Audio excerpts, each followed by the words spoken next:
यहाँ chapter number 2 यानी कि बहुपद का प्रश्नावली 2.1 प्रश्नावली 2.1। इसमें आपको क्या करना है, निम्नलिखित व्यंजकों में कौन कौन एक चर में बहुपद है और कौन कौन नहीं है, कारण के साथ अपने उत्तर दीजिए। यानी इस वाले प्रश्नावली में आपको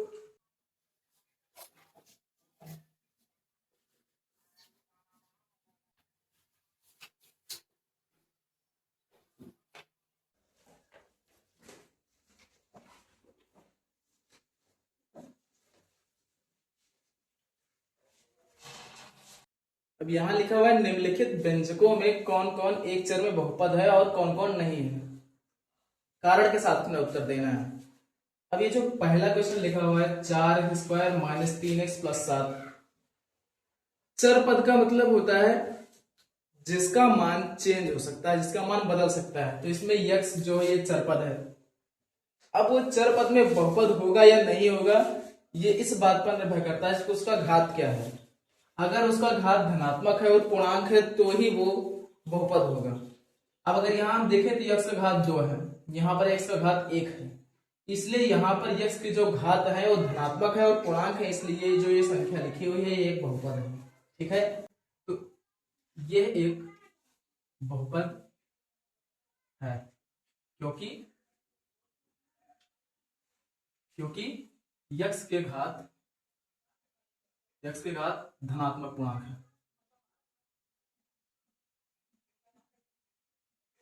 x के घात क्या है, धनात्मक पूर्णांक। ठीक है, जितने भी क्वेश्चन इसमें हैं, अब अगर तुम चर पद देखो, उसका चर पद का मतलब x y a b c d ये सब, तो उसमें अगर उसका घात तुम्हें धनात्मक मिलता है और वो पूरा हो, यानी कि बटे में ना हो, करड़ी में ना हो, तो वो क्या हो जाएगा, तुम्हारा बहुपद हो जाएगा। अगर वो कहीं बटे में मिलता है, करड़े में मिलता है या फिर माइनस में मिलता है तो बहुपद नहीं होगा। बस इतना ही ध्यान रखना है। अब इसके उत्तर की बात करें तो यहां पर y² + करड़ी 2 लिखा हुआ है, तो ये y² जो है ये क्या है, एक चर पद है और चर पद का जो घात है वो 2 है। 2 क्या है, एक पूर्णांक है, वो भी धनात्मक, इसलिए ये भी एक बहुपद हो जाएगा क्योंकि इसमें y के घात क्या है, धनात्मक पूर्णांक है। इसको भी ऐसे लिख दो भाई ये एक बहुपद है।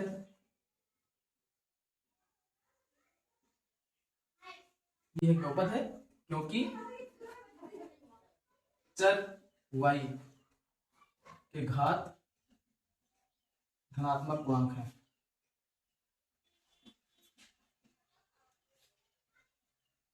अगला क्वेश्चन यहां लिखा हुआ है 3 करड़ी t और प्लस t करड़ी 2। अब अगर यहां आप ध्यान से देखें तो किसी भी करड़ी का मतलब होता है, जो भी संख्या मान लो करड़ी के अंदर लिखी हुई है, इसका मतलब होता है उसका घात 1/2 है। चाहे इस तरह से लिखो चाहे इस तरह से लिखो।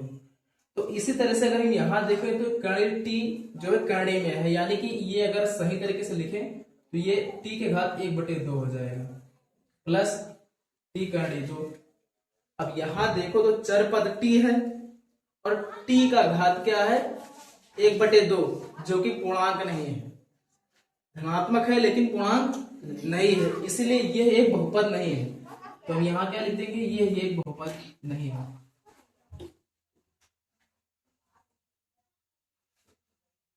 यह बहुपद नहीं है क्योंकि चर t, क्योंकि यहां चर पर t है, t के घात धनात्मक पूर्णांक नहीं है। t के घात क्या नहीं है, पूर्णांक नहीं है। ठीक, ऐसे ही बाकी जो सारे क्वेश्चन है इतने नहीं, आप जो भी कहीं पर भी देखो बस आपको घात देखना है। घात अगर आपका बटे में है, करड़ी में है या माइनस में है तो वो तुम्हारा पूर्णांक अगर नहीं है तो बहुपद नहीं होगा। बाकी जो बचा प्लस का 2 3 4 5 6 कुछ भी हो, बस करड़ी के अंदर ना हो, माइनस ना हो, तो वो सभी बहुपद होते हैं, यानी कि पॉलिनोमियल होते हैं। यहाँ चौथा क्वेश्चन लिखा हुआ है y + 2/y। अब इसको बहुत लोग जल्दबाजी में इसको बहुपद बोल देंगे, जबकि ये एक बहुपद नहीं है। अब कैसे नहीं है? क्योंकि इसको अगर हम लिखेंगे तो ये हो जाएगा y प्लस 2, और ये जो y बटे में है ये जब ऊपर जाएगा तो उसका घात माइनस हो जाएगा, -1 हो जाएगा घात। ये जो बटे में y लिखा हुआ है ये जब ऊपर जाएगा तो इसका घात माइनस हो जाएगा। अब अगर हम यहाँ देखें तो चर पद कौन सा है? y, और y का घात क्या है? माइनस में, जो कि एक धनात्मक पूर्णांक नहीं है, जबकि बहुपद होने के लिए उसका धनात्मक पूर्णांक होना जरूरी है, यानी कि यह एक बहुपद नहीं है, यह बहुपद नहीं है,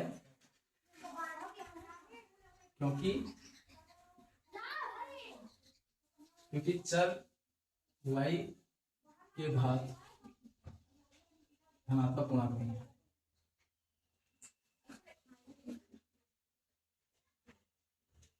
समझ में आ रहा होगा? ठीक है, आगे आपका जो क्वेश्चन है, अब यहाँ पर जल्दबाजी कहीं पर देखते हुए ये, जैसे मान लीजिए आपने यहाँ देखा तो आपको देखने से लग रहा है कि नहीं ये बहुपद है, जबकि ये कोई चीज बटे में लिखी हुई है, तो इसको थोड़ा सा ध्यान से देखना है, जल्दबाजी नहीं करनी है, क्योंकि ये ज्यादातर बहुविकल्पी में आता है और बहुविकल्पी में सब लोग गलत कर देते हैं।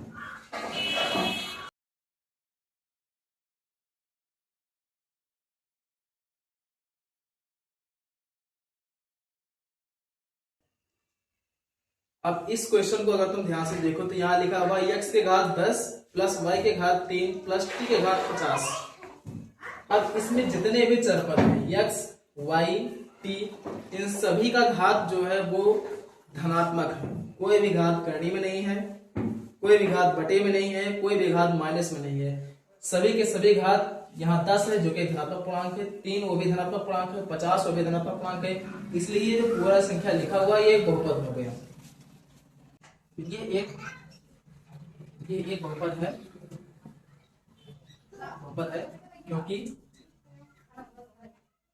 क्योंकि चर x, y, t के घात धनात्मक पूर्णांक है।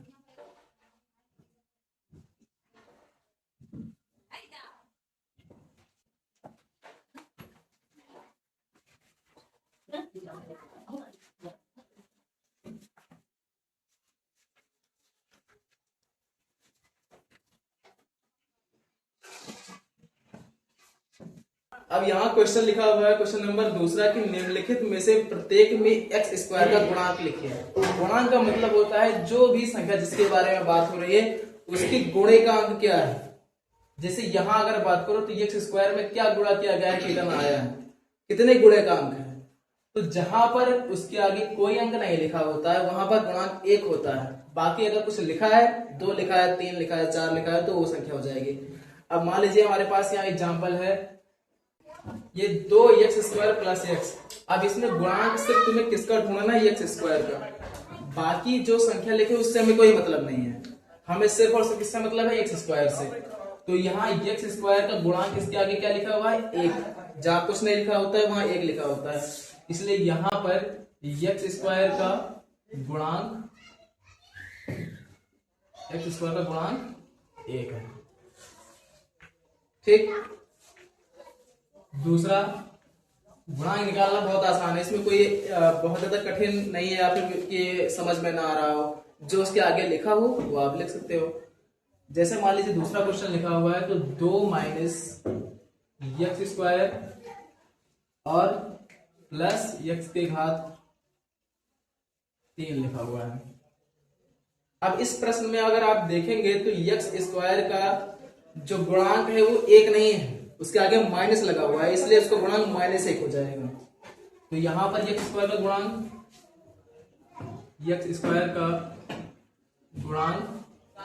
-1 है। प्लस माइनस का यहां ध्यान रखना है, क्योंकि माइनस वाले संख्या जैसे -1 को +1 नहीं बोल सकते हो और +1 को माइनस से नहीं बोल सकते हो, दोनों अलग अलग हैं, इसलिए चिन्ह का भी यहां ध्यान रखना है।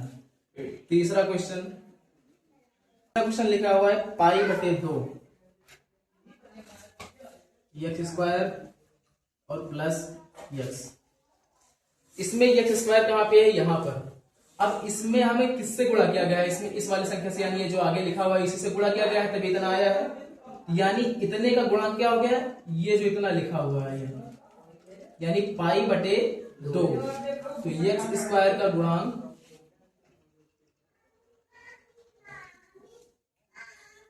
पाई बटे 2 है।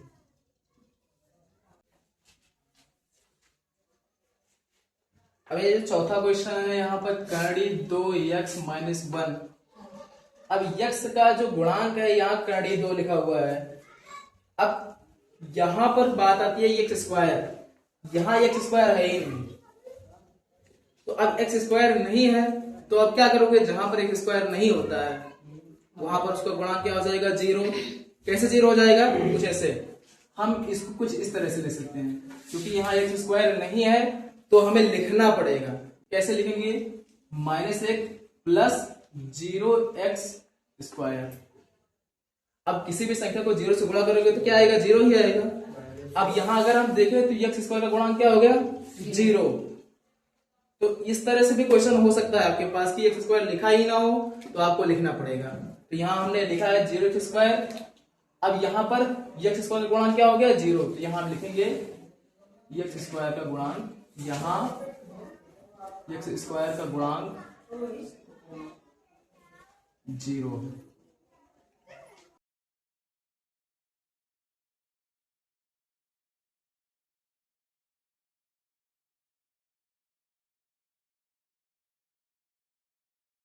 अब ये क्वेश्चन का मतलब ये है कि यहां पर तुम्हें लिखना है कि द्विपद का मतलब होता है बाइनोमियल, ठीक है। एक पदी का मतलब होता है मोनोमियल।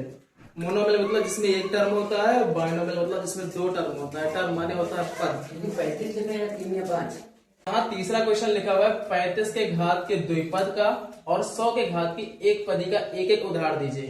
यानी एक हमें ऐसा एग्जाम्पल देना है जिसका घात 35 हो और वो द्विपद हो, उसमें 2 पद हो, और एक उदाहरण देना है जिसमें घात 100 हो और एक पद का हो। तो ऐसे हम बहुत सारे एग्जाम्पल दे सकते हैं, लेकिन हमें सिर्फ याद एक ही देना है। तो पहला 35 के घात का, तो 35 के घात के लिए हम द्विपद का चाहिए, तो यहां लिख दो इसके घात 35 प्लस 6 लिख दो। तो इसमें एक पद ये और एक पद ये हो गया द्विपद, ठीक है। दूसरा अगर हमें 100 घात के लिए लिखना है, 100 घात के एक पदी का उदाहरण, तो इसमें आप कुछ भी ले सकते हो, x के घात 100 या फिर y के घात 100। तो ये सब ऐसे काम लगा कि आप एक संख्या लिखो, एक चरपद लिखो, तो घात 100 लिखो। x या y कुछ भी लिख सकते हैं, कुछ भी लिख सकते हैं। यहाँ आप b के घात 100 लिख सकते हो। अब यहाँ एक उदाहरण दे रहा था, हमने 3 लिख दिया, आप और भी लिख सकते हो। तो इस तरह से आप किसी भी के घात को एक पदी, द्विपदी या त्रिपद के रूप में आप लिख सकते हो। अब यहाँ तुम्हारे पास चौथा क्वेश्चन है, लिखो।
देखो यहाँ चौथा क्वेश्चन है, निम्नलिखित बहुपदों में से प्रत्येक बहुपद का घात लिखिए।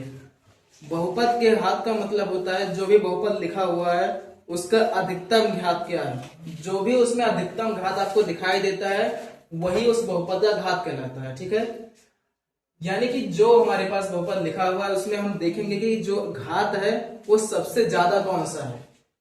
अगर 3 लिखा हुआ है उसके बाद 2 लिखा हुआ है फिर 1 लिखा हुआ है तो 3 वाला सबसे ज्यादा हो गया।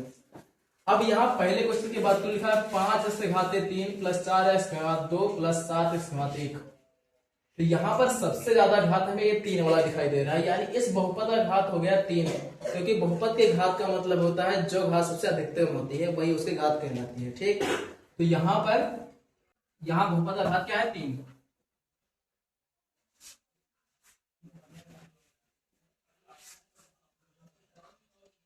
अब ऐसे ही दूसरा क्वेश्चन 4 माइनस वाई स्क्वायर।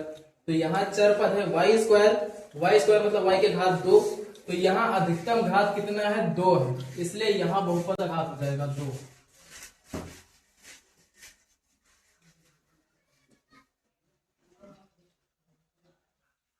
अब तीसरे वाले में लिखा है 5t माइनस करणी 7। तो चर पद इसका t है और t का जो घात है वो 1 है, यानी अधिकतम घात इसमें सिर्फ 1 है, इसलिए इस बहुपद का घात 1 हो जाएगा।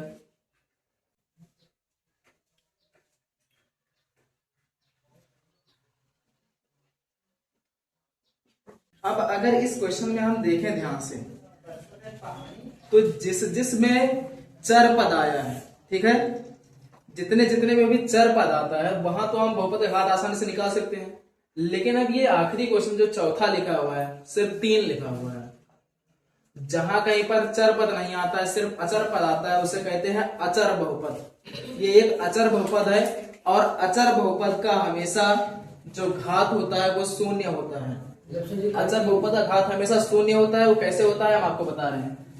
3 लिखा हुआ है तो 3 के पीछे आप x लिख सकते हो, x के घात 0 लिख सकते हो, और किसी भी की संख्या का घात अगर 0 लिखते हो तो उसका मान होता है 1। यानी 3 को अगर आप 1 से गुणा करोगे तो कितना आएगा 3 ही आएगा, यानी इसको हम इस तरह से लिख सकते हैं। अब इसमें चर पद क्या हो गया x का घात क्या है 0 है, यानी कि किसी भी जो अचर पद होता है अचर बहुपद होता है, अचर बहुपद का हमेशा घात 0 होता है, इसलिए यहां पर इसका उत्तर हो जाएगा तुम्हारा यहाँ बहुपद का घात 0 है। यहाँ बहुपद का घात 0 है, 0 माने 0 है।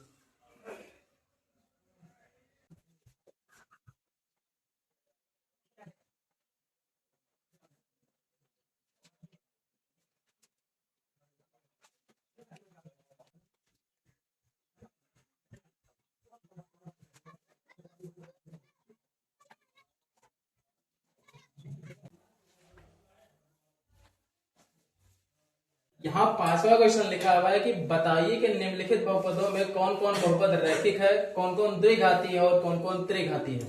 तो हमें पता है कि बहुपद को घात के आधार पर 3 भागों में बांट सकते हैं। पहला रैखिक बहुपद, दूसरा द्विघाती बहुपद और तीसरा त्रिघाती बहुपद। रैखिक बहुपद का मतलब होता है जिसका अधिकतम घात 1 होता है उसे रैखिक बहुपद कहते हैं, जिसका अधिकतम घात 2 होता है उसे कहते हैं द्विघाती बहुपद, और जिसका अधिकतम घात 3 होता है उसे कहते हैं त्रिघाती बहुपद। तो इसी घात के आधार पर हमें देख के बताना है कि कौन सा रैखिक है, कौन सा द्विघाती है और कौन सा त्रिघाती है। तो यहाँ अगर हम घात देखें तो घात अधिकतम क्या है, पहले क्वेश्चन में घात अधिकतम है 2, तो जिसका घात अधिकतम 2 होता है वो हो जाता है द्विघाती बहुपद, यानी कि ये वाला जो है ये एक द्विघाती बहुपद है, ये एक द्विघात बहुपद है। ये बहुत ही सिंपल क्वेश्चन है, सिर्फ घात देख देख के आपको बताना है। अब अगर यहां देखो तो यहाँ x माइनस x की घात 3, अधिकतम घात यहाँ 3 है और अधिकतम घात 3 है, यानी कि ये त्रिघाती हो गया। तो ये क्या हो गया, ये एक त्रिघाती बहुपद है।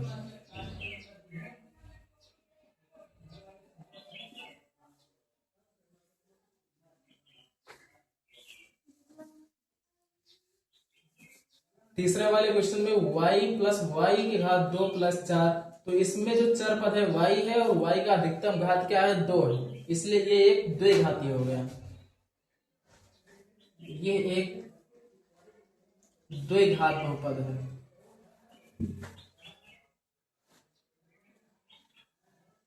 अब चौथा क्वेश्चन अगर देखें, चौथे क्वेश्चन में चर पद है x और x का अधिकतम घात 1 है। तो अब यहाँ एक लिखा नहीं हुआ है, लेकिन जहां कुछ नहीं लिखा होता है वहां 1 होता है, इसलिए x का अधिकतम घात 1 है और जिसका घात 1 होता है वो रैखिक बहुपद होता है। तो ये हो गया, ये एक रैखिक बहुपद है।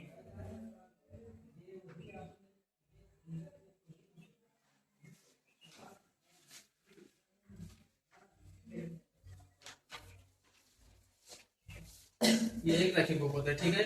तो ऐसे हम उसको घात के आधार पर हम ये देख सकते हैं कौन सा द्विघात का है, कौन सा त्रिघात का है और कौन सा रैखिक है।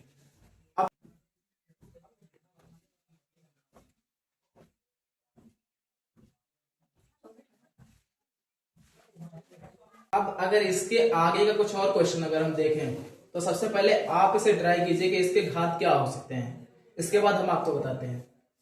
अब यहाँ ये वाला क्वेश्चन देखिए तो 3t लिखा हुआ है, चरपद t है और t का अधिकतम घात कुछ नहीं लिखा हुआ है, तो जहां कुछ नहीं लिखा होता है वहां 1 होता है, इसलिए ये एक हो गया रैखिक बहुपद क्योंकि इसका अधिकतम घात 1 है। तो ये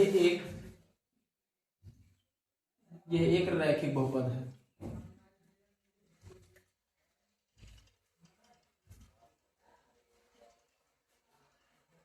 इस वाले क्वेश्चन में देखें तो r स्क्वायर लिखा हुआ है, r के घात 2 लिखा हुआ है, r एक चरपद है और चरपद का अधिकतम घात 2 है, तो जिसका अधिकतम घात 2 होता है वो द्विघात ही होता है, तो ये एक द्विघात बहुपद है।